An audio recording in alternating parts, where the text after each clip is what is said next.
bayezonda abantu abamnyama first of all. Mina sibangama South Africans yini le benza bengahlanganyeli nathi njengoba simasha la. Sifuna ukuthi phekwa lokho iAfriForum isitshela ukuthi njengoba bekwazi bona ukuba nama university nani na bano private prosecutor banamaphoyisa abo banezinto zabo yini thina sihlulayo sisikwenze lokho. Sahlale sibuka belungu sibazonda yini kangaka indaba thina singabi lento yethu sizenzela yona.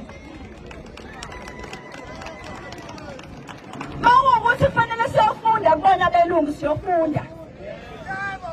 Mawukuthi fanele sifunde ukuthi uba kanjani ne-university yakho ethi wena ekhuluma ulimi lakho lesizulu siyofunda lokho ke. Ngoba yikho into erongo ukuthi nathi sithi ne-university yamaZulu.